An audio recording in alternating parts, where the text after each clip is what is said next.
Kami sudah memuji, memuliakan, meninggikan Engkau Tuhan,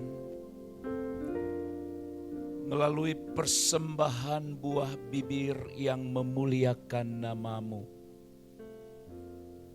Kiranya Tuhan disenangkan melalui setiap pujian yang kami persembahkan. Saat ini juga kami rindu Tuhan, terus dengan kesabaran-Mu mengajar kami melalui kebenaran firman-Mu. Tolong kami Tuhan supaya mampu mempercayai firman-Mu sepenuhnya, bergantung kepada firman-Mu, hidup seturut firman-Mu. Sekarang Tuhan, berbicaralah kepada seluruh umat Tuhan, dan pakailah hamba-Mu menjadi saluran kebenaran ini. Di dalam nama Tuhan Yesus Kristus, kami berdoa, kami mengucap syukur, kami menyambut firman Allah. Haleluya. Amin.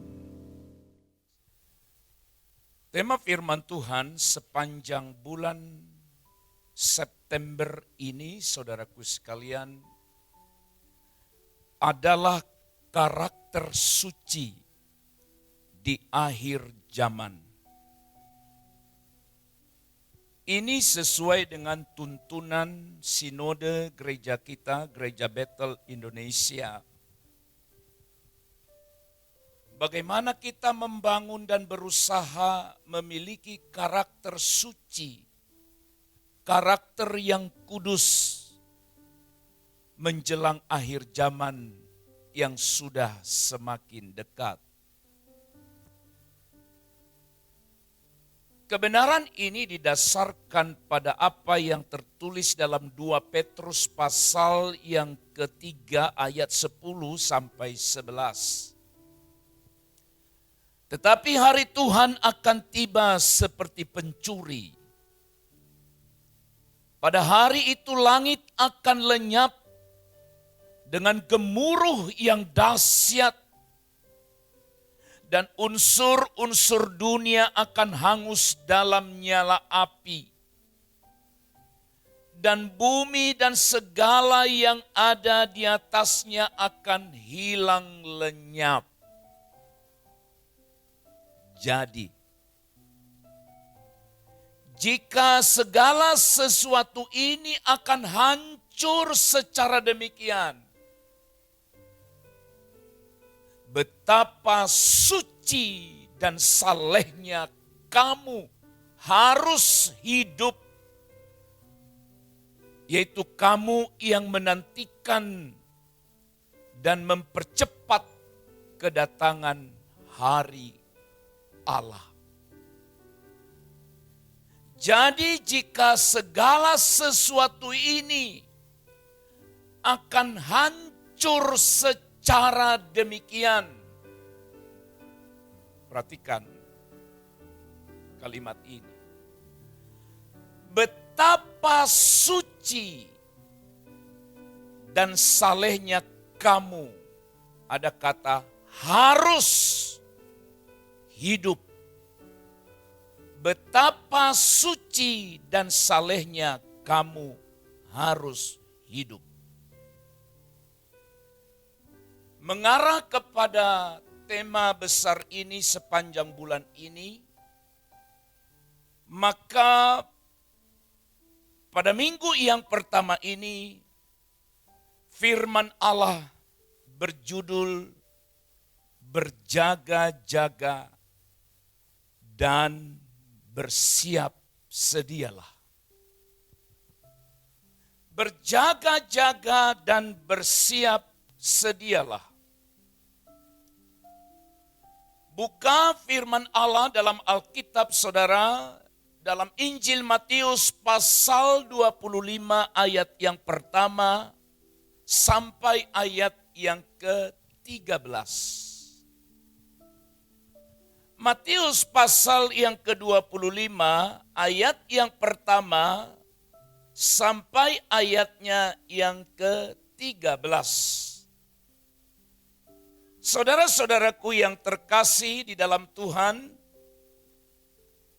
perikop ini berbicara gadis-gadis yang bijaksana dan gadis-gadis yang bodoh. Kita awali dari ayat yang terakhir. Ayat yang ke-13 berkata demikian. Karena itu berjaga-jagalah, sebab kamu tidak tahu akan hari maupun akan saatnya. Berjaga-jagalah, sebab kamu tidak tahu akan hari maupun akan saatnya. Saudara-saudara, perumpamaan tentang gadis bijak dan gadis bodoh dalam perikop ini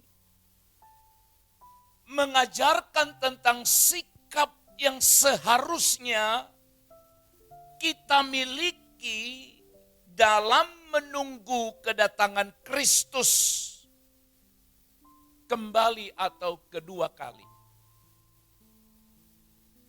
Sekali lagi saudara-saudara, perumpamaan tentang gadis, yaitu ada 5 gadis yang bijak dan 5 gadis yang bodoh. Dari sana kita akan menemukan prinsip tentang hidup berjaga-jaga dan bersiap sedia. Saudara-saudara yang terkasih di dalam Tuhan, bagaimana sikap yang benar yang harus kita miliki dalam menunggu kedatangan Kristus kembali? Kalau kita kembali kepada apa yang Petrus tadi katakan, betapa suci dan salehnya kamu harus hidup. Maka dari kisah ini saudara-saudara kita akan mempelajari beberapa kebenaran sikap yang benar. Bagaimana kita berjaga-jaga dan bersiap sedia menunggu kedatangan Kristus kedua kali. Ayat yang pertama sampai ayat yang keempat. Pada waktu itu hal kerajaan sorga seumpama 10 gadis yang mengambil pelitanya dan pergi menyongsong mempelai laki-laki. 5 diantaranya bodoh dan 5 bijaksana. Gadis-gadis yang bodoh itu membawa pelitanya, tetapi tidak membawa minyak. Sedangkan gadis-gadis yang bijaksana itu membawa pelitanya dan juga minyak dalam buli-buli mereka. Bawa pelita tetapi tidak ada minyak. Itulah kebodohannya. Yang bijak ini berpikir, apalah artinya pelita kita bawa kalau kita tidak membawa minyak untuk itu. Dan mereka membawa pelita dan minyak. Disitulah letak kebijaksanaannya. Saudara-saudara, ayat ini mengajarkan kita dari apa yang dilaksanakan atau dilakukan oleh 5 gadis yang bijak ini. Bahwa sikap kita dalam menunggu kedatangan Tuhan, yaitu berjaga dan bersiap sedia, maka yang pertama, kita harus hidup seturut firman-Nya. Hidup seturut firman Allah. Ayat yang keempat tadi berkata, sedangkan gadis-gadis yang bijaksana itu membawa pelitanya dan juga minyak dalam buli-buli mereka. Saudara-saudara, kedua kisah ini mengingatkan kepada kita, sesungguhnya baik yang bodoh dan yang bijaksana ini, mereka sama-sama mendapat informasi yang sama dan tujuan yang sama. Informasinya adalah kita menyongsong mempelai. Mereka berpikir mempelai itu bisa datang tepat waktu, bisa di pertengahan waktu, atau bisa terlambat. Saudara-saudara, tetapi yang bodoh ini tidak mau tahu dengan itu. Yang penting kita ada ikut dalam, sebutlah misalnya, acara penyambutan mempelai. Sekedar ada, sekedar ikut. Namun keikutsertaannya tidak jelas. Ini yang saya mau katakan. Apa yang orang lakukan, apa yang orang kerjakan dia ikut. Tapi sesungguhnya kenapa dia ikut, kenapa dia mengerjakannya dia tidak tahu. Saudara-saudara, Alkitab berkata mereka membawa pelita sama, tetapi ada yang tidak membawa minyak. Apalah artinya pelita itu? Tidak akan berfungsi Bapak Ibu karena tidak ada minyaknya. Pelita itu saudara-saudara, kita tahu bersama-sama adalah sarana alat penerangan yang disiapkan oleh 5 gadis bijak untuk menyambut kedatangan mempelai laki-laki yang bisa datang kapan saja. Perhatikan baik. Yang bisa datang kapan saja. Yang bodoh ini terlalu santai hidupnya. Tidak mempersiapkan segala sesuatunya, seolah-olah dia berkata, masih lamanya itu. Tidurlah kita. Ya siapkan aja pelitanya, siapa tahu datang. Nanti ketika dia datang, kalau tepat waktu mungkin masih adanya minyak barangkali di pelita itu. Karena yang bijak itu katanya ada lagi bawa minyak di buli-buli. Berarti di pelita itu ada minyak juga, tapi hanya di situ dan itu menyala. Mulai dari mereka menunggu sang mempelai, nyala terus. Tetapi kedatangannya tidak seperti yang mereka harapkan, maka habislah minyak itu padam. Saudara yang terkasih dalam Tuhan, kalau kita membaca dalam kitab Mazmur pasal 119 ayat yang ke-105, di sana Alkitab berkata bahwa firman itu adalah pelita bagi kaki dan terang bagi jalan hidup orang percaya. Saudara-saudara yang terkasih di dalam Tuhan, pelita, alat penerang yang akan menuntun perjalanan seseorang di tengah-tengah kegelapan.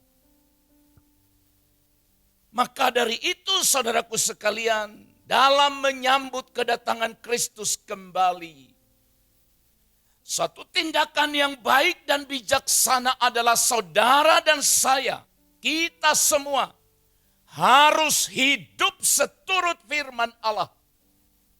Jangan pernah saudara berkata, masih lama. Yang penting ke gereja, yang penting jadi orang Kristen, yang penting melayani. Itu cukup. Saudara-saudara, semua aktivitas kegiatan itu bagus. Beribadah itu harus, melayani itu harus, berkorban itu harus. Tetapi kita juga harus tetap hidup seturut firman Allah. 5 gadis bijak itu meneladankan atau memberikan kita teladan hidup. Supaya hidup kita selalu dilandaskan pada firman Allah. Dan firman itulah yang akan menuntun hidup kita selama kita berjalan dalam dunia ini. Dan ketika kita tunduk dan turut pada firman-Nya, maka firman itu akan terus memampukan kita untuk tidak jadi lemah, untuk tidak jadi lupa bahwa Dia Kristus pasti akan datang kembali. Yang kedua, ayat yang ke-8 sampai ayat yang ke-9. Gadis-gadis yang bodoh berkata kepada gadis-gadis yang bijaksana, berikanlah kami sedikit dari minyakmu itu. Sebab pelita kami hampir padam. Betul kan ada minyaknya? Ada kan Pak? Bawa minyak gak waktu pertama? Bawa. Sebab pelita kami hampir padam. Beri kami sedikit minyakmu. Tetapi jawab gadis-gadis yang bijaksana itu, tidak. Nanti tidak cukup untuk kami dan untuk kamu. Lebih baik kamu pergi kepada penjual minyak dan beli di situ. Wow, tidak cukup. Pergilah ke tempat lain. Persoalannya ketika mereka pergi ke tempat lain, dalam perjalanan menuju ke sana mempelai datang. Saya boleh menggambarkan inilah situasi kehidupan kita yang terlalu santai dengan Tuhan. Santai dalam pengeringan Tuhan di dunia ini. Nantilah kapanlah itu. Terlalu sibuk yang ke gereja itu. Terlalu sibuk yang mencari Tuhan. Terlalu sibuk yang melayani itu. Saudara, mereka punya pelita. Baik yang bodoh yang bijak punya pelita. Sama-sama ada minyak di pelita itu. Makanya menyala.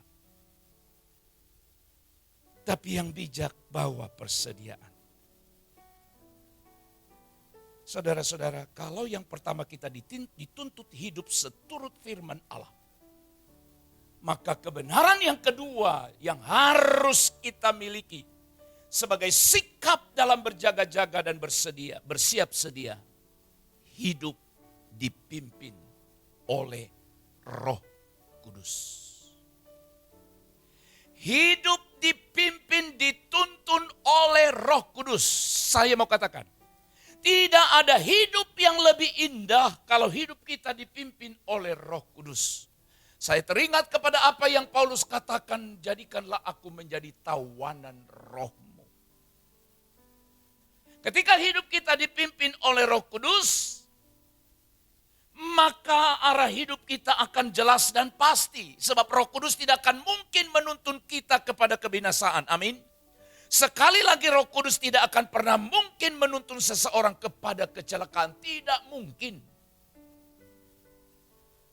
Saudara-saudara,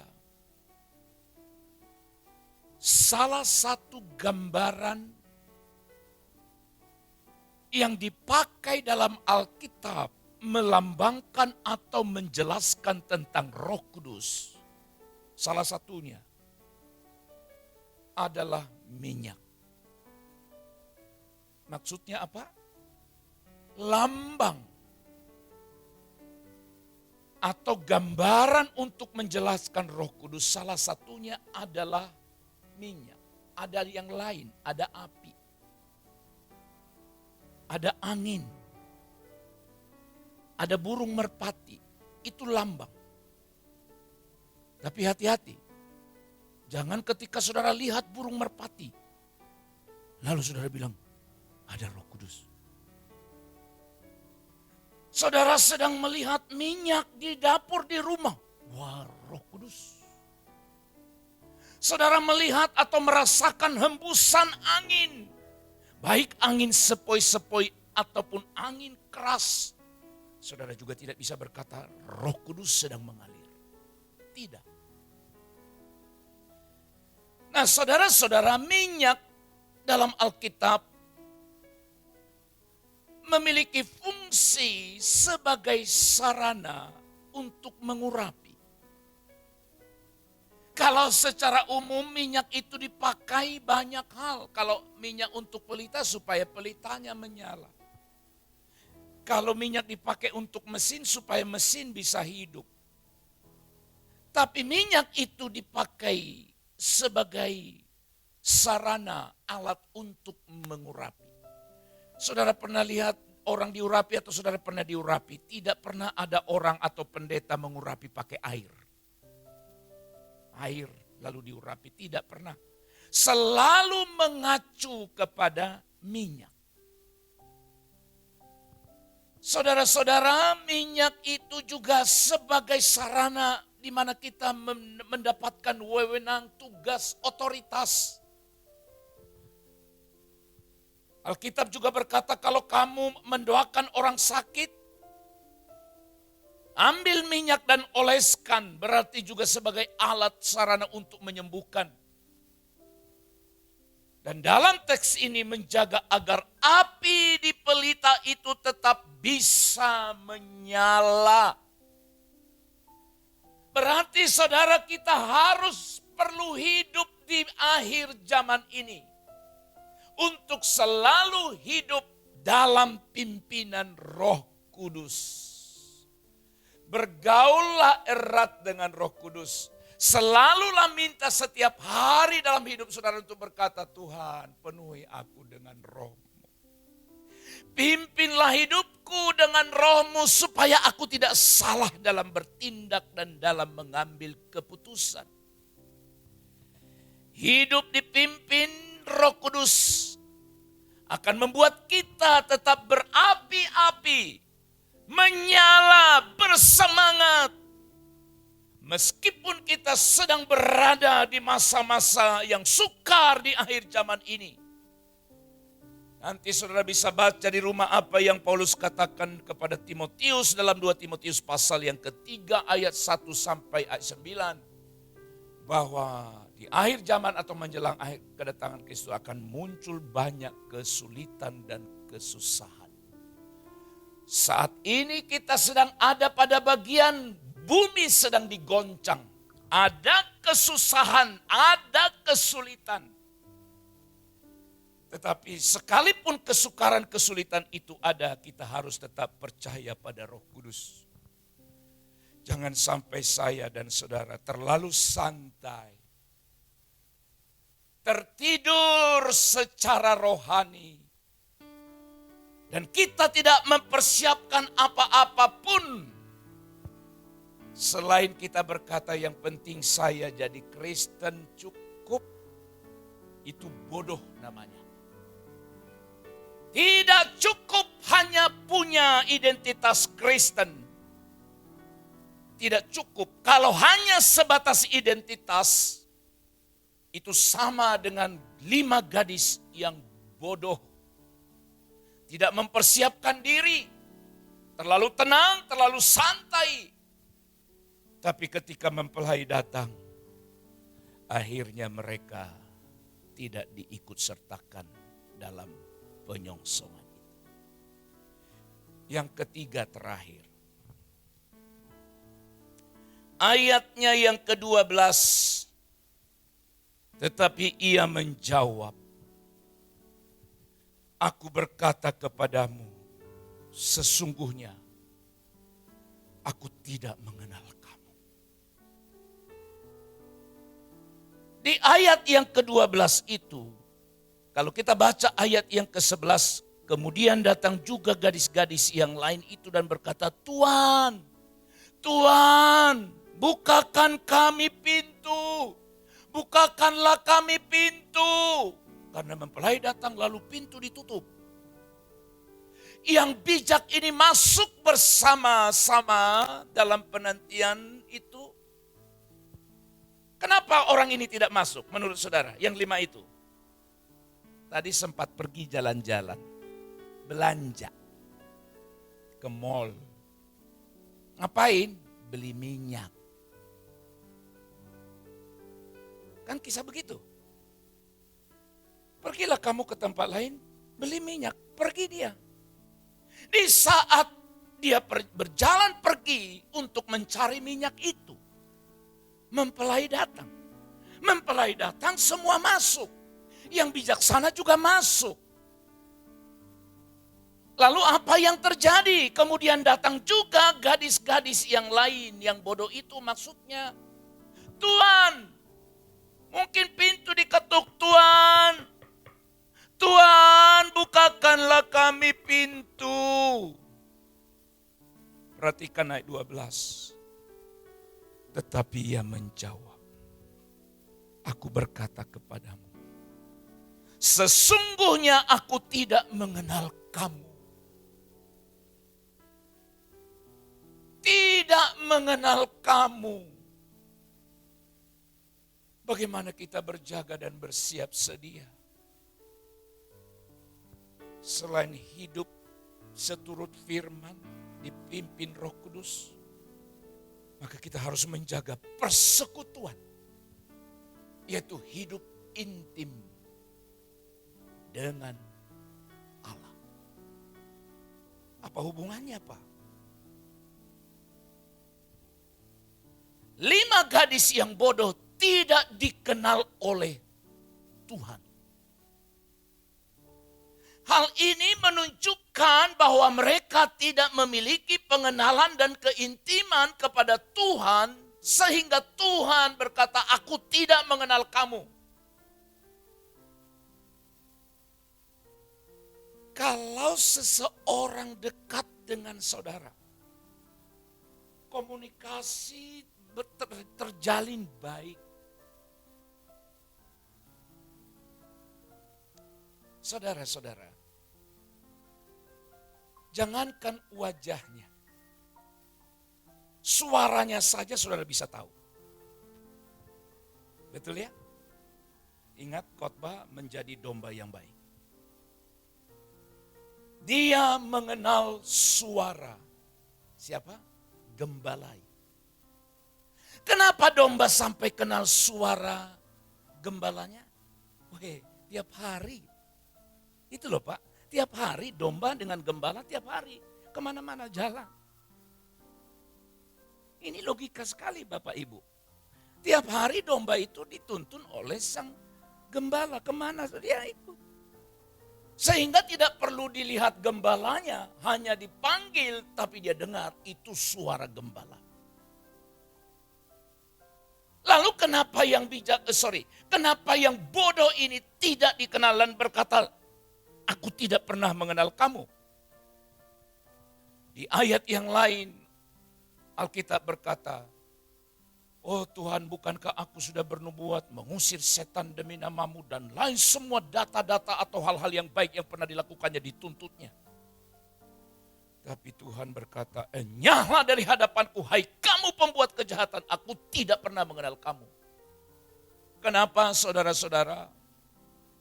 Karena mereka melakukan semua itu dengan motif yang salah. Bukan untuk memuliakan Tuhan. Tidak, kamu tidak melakukan kehendak Bapakku, kata Tuhan. Saudaraku, sedih sekali ketika dia berkata, aku tidak kenal kamu. Hari ini saudara, mumpung waktu masih ada, entah kapan berakhir kita tidak tahu. Ada 2 hal yang saudara dan saya pahami.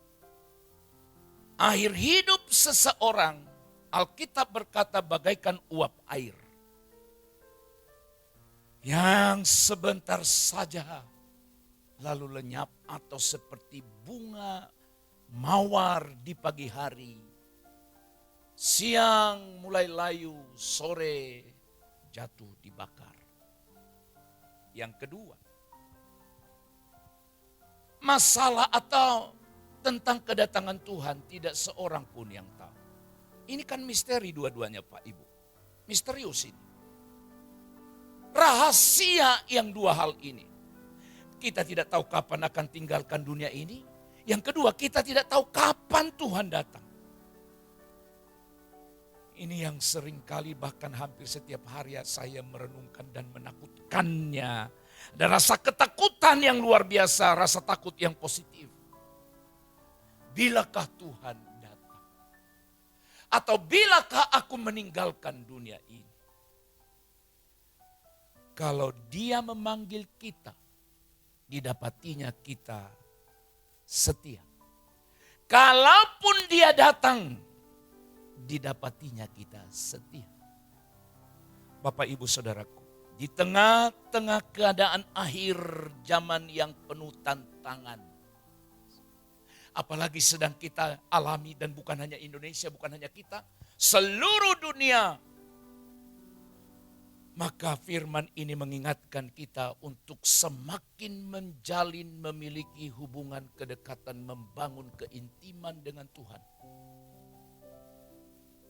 Dengan demikian maka kita akan mendapat kekuatan baru. Seperti sayap burung Raja Wali. Sekalipun ada angin gelombang goncangan, tapi dia mampu naik terbang tinggi.